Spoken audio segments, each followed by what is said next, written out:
Hello friends, welcome to my YouTube channel Mathverse MBA MCA। आज हमारा topic है transshipment model. ठीक है, देखिए प्रीवियस एग्जांपल्स में हमने क्या देखा, ट्रांसपोर्टेशन मॉडल। आज हम देखेंगे transshipment model. Transshipment problem with sources and destinations acting as transient nodes. Transient node या फिर हम उसको बोल सकते हैं इंटरमीडिएरी नोड्स।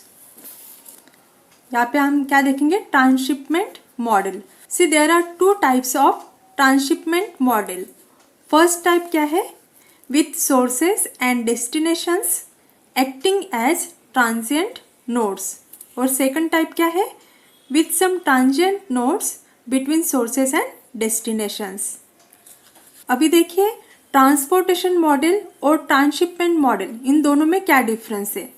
देखिए ट्रांसपोर्टेशन मॉडल में क्या है, the transportation model assumes a one-to-one relationship between sources and destinations, meaning goods are directly shipped from a source to a destination without intermediate storage or transshipment point. इसका मतलब क्या होता है, this model involves direct shipment from sources to destination। यहाँ पे intermediary point यहाँ पे नहीं होगा। ठीक है, डायग्राम में देखिए यहाँ पे डायरेक्ट कनेक्शन है फ्रॉम सोर्स टू डेस्टिनेशन।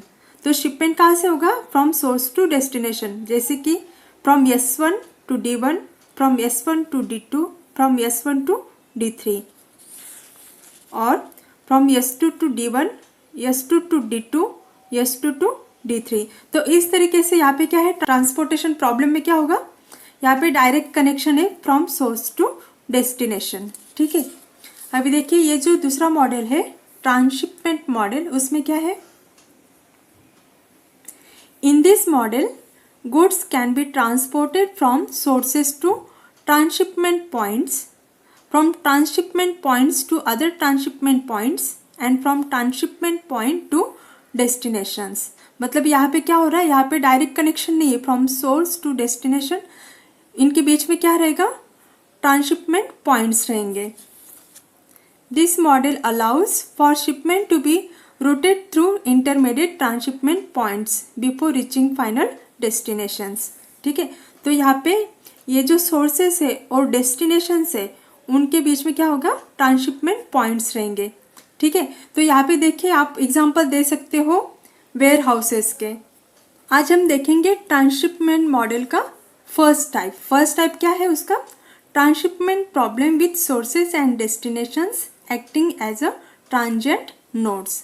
तो देखिए हम ये जो पॉइंट देखें उसको हम एग्जांपल थ्रू अभी देखेंगे। देखिए एग्जांपल क्या है, consider the following transshipment problem involving 4 sources and 2 destinations. कितने सोर्सेस दिए हैं, 4 सोर्सेस एंड 2 डेस्टिनेशंस।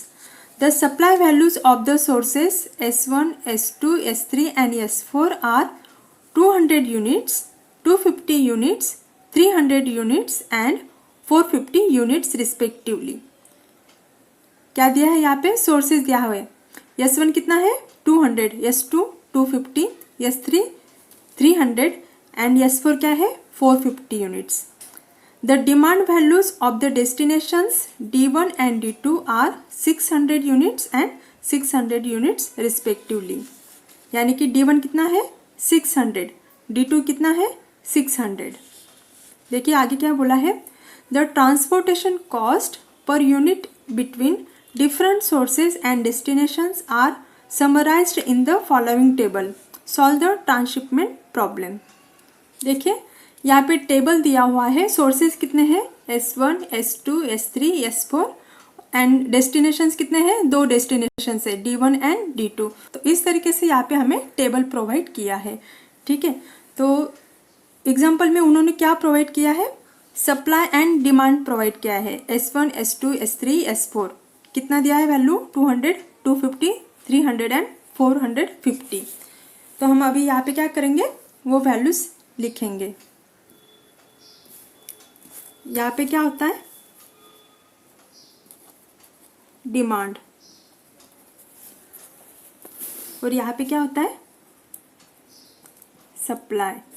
ठीक है, तो देखिए सप्लाई क्या दिया है उन्होंने, the supply values of the sources S1, S2, S3, S4 कितना दिया है 200, 250, 300, 450।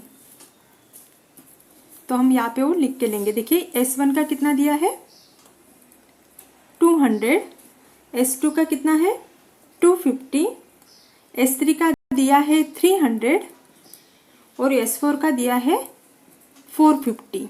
ठीक है, और देखिए डिमांड क्या दिया है, D1 और D2 का डिमांड कितना है 600 एंड 600। यहाँ पे क्या है, ये डिमांड है। D1 कितना दिया है 600 और D2 कितना दिया है 600। ठीक है, तो इस तरीके से हमने ये टेबल अभी बना के लिया। यहाँ पे हमने क्या लिखा, जो एग्जाम्पल में दिया है सप्लाई प्रोवाइड किया है और डिमांड प्रोवाइड किया है, वो वैल्यूज हमने क्या किया यहाँ पे लिख के लिया है। ठीक है, तो देखिए अभी हमें क्या निकालना है, इसका सॉल्यूशन निकालना है।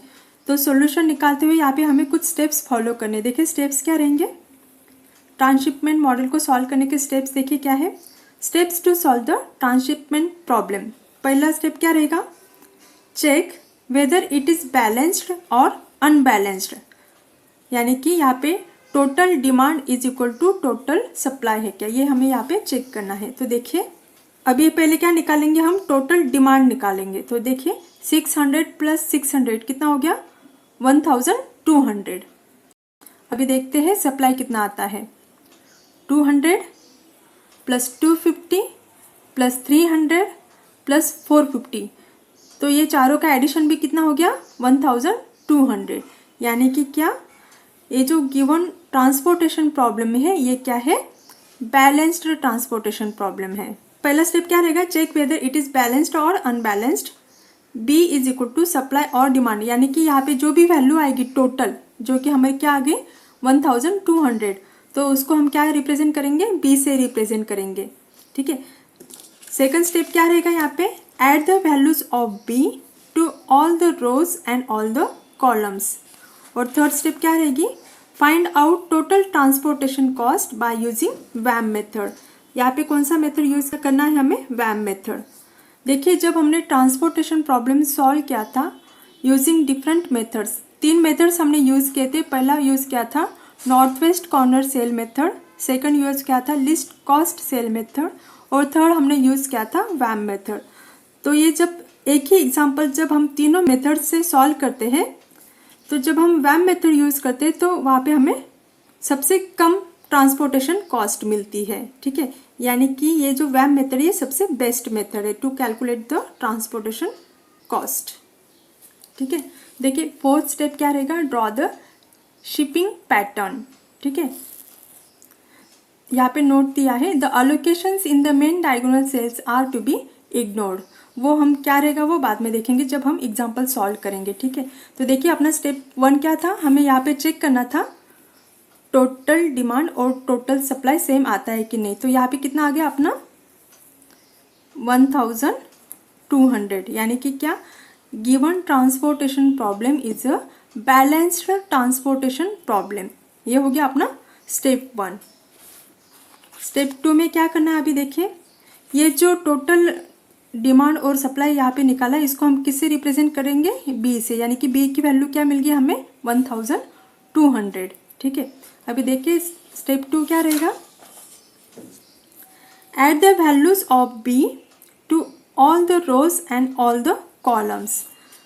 अभी ये जो वैल्यू मिली हमें ये हम क्या करेंगे, all the rows and all the columns में हमें ये बी की वैल्यू यहाँ पे ऐड करनी है।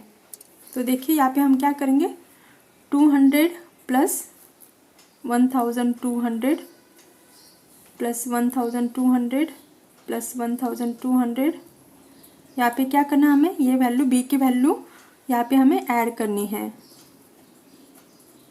ये हो गया, हमें रोज में हमने क्या किया, ये वैल्यू ऐड कर लिया। अभी हम कहाँ पे ऐड करेंगे, कॉलम में ऐड करेंगे बी की वैल्यू जो कि है 1200। तो यहाँ पे देखिए यहाँ पे तो कुछ भी वैल्यू नहीं दिया है, तो हम यहाँ पे क्या लिखेंगे 1200 वैल्यू। यहाँ पे ऑलरेडी 600 है, यहाँ पे हम प्लस 1200 प्लस 1200। ठीक है, तो देखिए ये कितना आ गया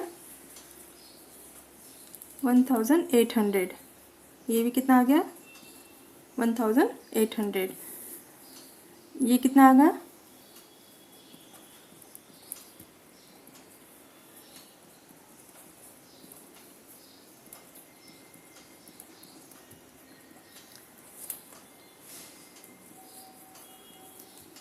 ये तो मतलब 1200 रहेगा और ये 1200 रहेगा, ठीक है। तो यहाँ पे हमने क्या परफॉर्म किया? स्टेप 2 क्या था? Step 2, add the values of B to all the rows and all the columns. वो कर लिया। अभी देखिए थर्ड स्टेप क्या रहेगा? Find out the total transportation cost by using the VAM method. अभी हम क्या करेंगे? यहाँ पे वैम मेथड अप्लाई करेंगे।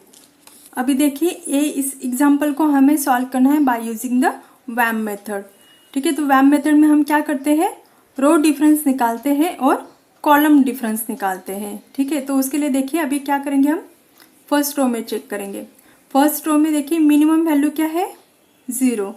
सेकंड मिनिमम वैल्यू क्या है? 6। दोनों का डिफरेंस कितना आ गया?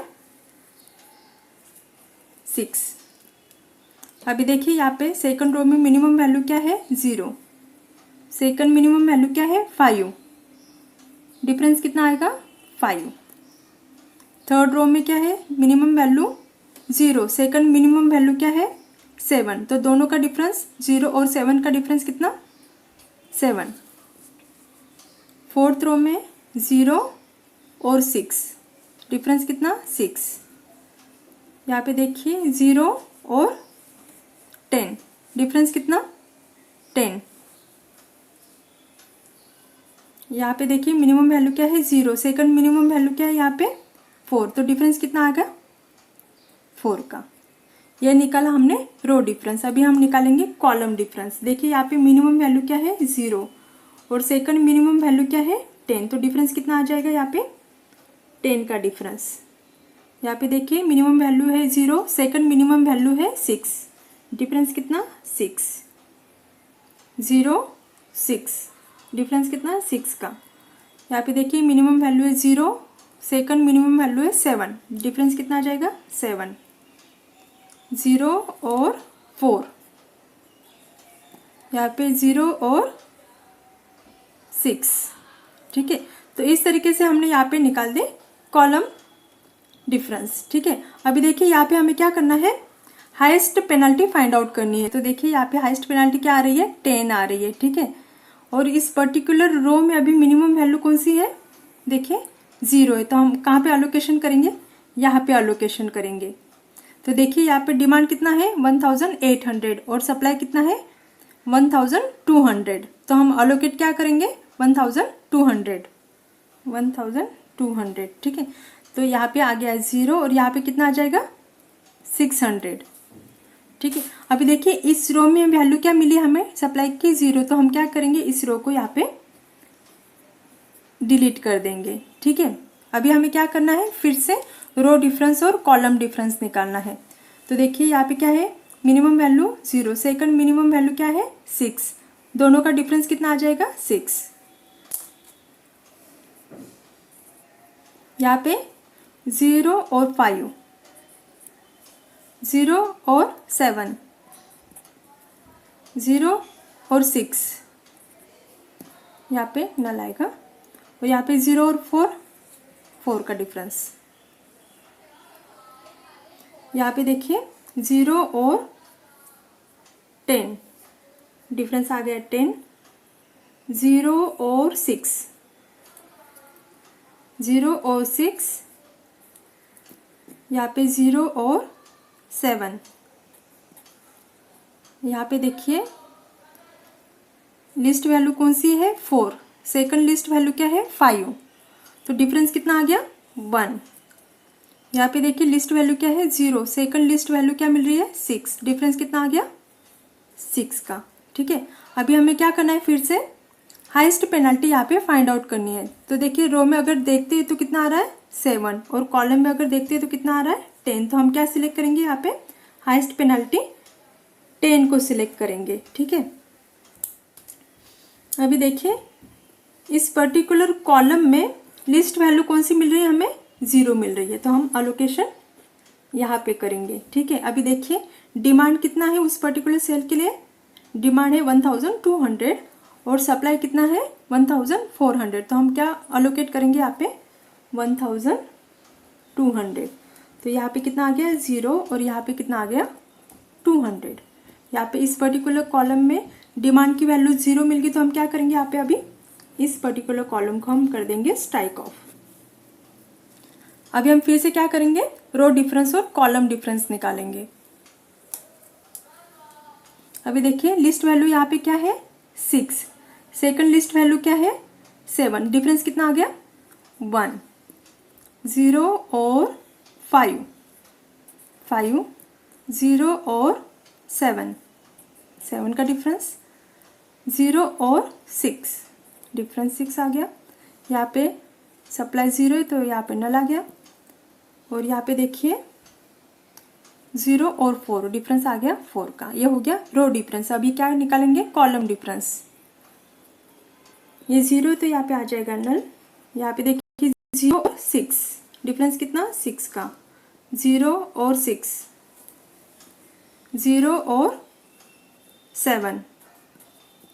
यहाँ पे देखिए क्या है 4 और 5 डिफरेंस कितना 1, 0 और 6।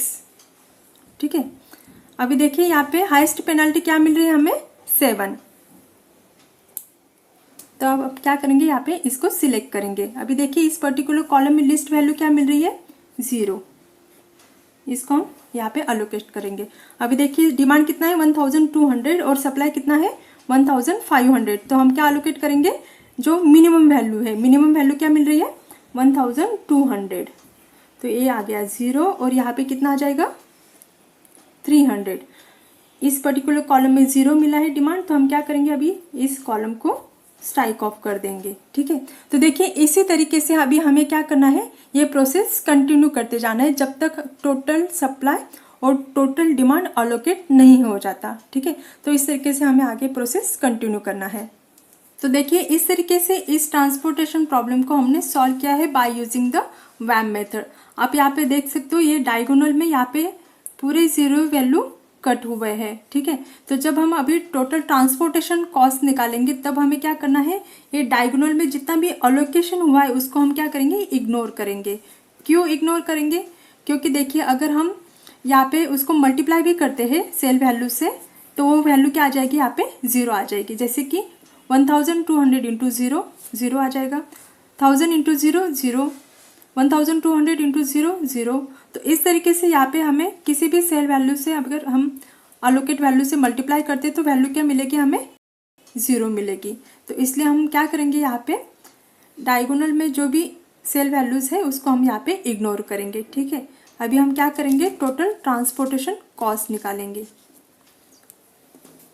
देखिए यहाँ पे अलोकेशन कहाँ कहाँ हुआ है S1 S2 पे अलोकेशन हुआ है, उसके बाद में S2 का अलोकेशन हुआ है, S3 का अलोकेशन हुआ है, S2 D1 का अलोकेशन है, S3 है, S3 और D2, then S4 D2, D1 D2 और D2 D1। ठीक है, तो जहाँ जहाँ पे अलोकेशन हुआ है उसके लिए हम क्या करेंगे अभी फिर से एक नया टेबल बना के लेते हैं। तो देखिए यहाँ पे क्या लिखा है ignore zeros because even we multiply by any cost we get the zeros. इसलिए हमने क्या किया जो भी डायगोनल में आ रहा था, देखिए यहाँ पे रेड पेन से लिखा हुआ है, जो भी डायगोनल में वैल्यूज आ रहे हैं उसको हम क्या करेंगे यहाँ पे इग्नोर करेंगे। तो कितने वैल्यूज बचते हैं यहाँ पे देखिए S1 S2 का है, उसके बाद में S2 और D1 का सेल अलोकेशन हुआ है, उसके बाद में S3 और D2 है, S4 D2 और D2 D1। तो जहाँ जहाँ पे अलोकेशन हुआ है अभी हम उसको क्या करेंगे टोटल ट्रांसपोर्टेशन कॉस्ट निकालेंगे by using that allocated cell values. तो देखिए टोटल ट्रांसपोर्टेशन कॉस्ट क्या आ गया अपना 200 into 6 plus 450 into 5 plus 300 into 7 plus 450 into 6 plus 150 into 4। तो इस तरीके से टोटल ट्रांसपोर्टेशन कॉस्ट अगर निकालते तो वैल्यू कितनी आ जाएगी यहाँ पे 8850। तो ये आ गई अपनी टोटल ट्रांसपोर्टेशन कॉस्ट। ठीक है, अभी देखिए फोर्थ स्टेप क्या था अपना, ड्रॉ द शिपिंग पैटर्न। अभी देखिए यहाँ पे सोर्सेज कितने थे, 4 सोर्सेज दिए थे, S1, S2, S3, S4 और डेस्टिनेशन कितने हैं D1 और D2। अभी देखिए ये जो अपना अलोकेशन टेबल मिला है उसके अकॉर्डिंग हम क्या करेंगे, यहाँ पे अभी शिपिंग पैटर्न निकालेंगे। ठीक है, और जैसे कि मैंने बोला यहाँ पे जितने भी डायगोनल में एलिमेंट्स आ रहे हैं उसको हम क्या करेंगे, यहाँ पे इग्नोर कर रहे हैं। तो बचे हुए जहाँ पे अलोकेशन हुआ है उसका हम क्या करेंगे, अभी पैटर्न निकालेंगे। तो देखिए S1, S2 यहाँ पे अलोकेशन हुआ है, S1, S2, S1 to S2 और उसका S1 to S2 उसका कॉस्ट कितना है 200। तो यहाँ पे आ जाएगा 200। अभी नेक्स्ट देखिए क्या है, S2 to D1 और उसका वैल्यू कितना रहेगा 450। S2 to D1 कॉस्ट कितना उसका 450। नेक्स्ट देखिए क्या है, S3 D2, S3 to D2 उसका कॉस्ट कितना है 300।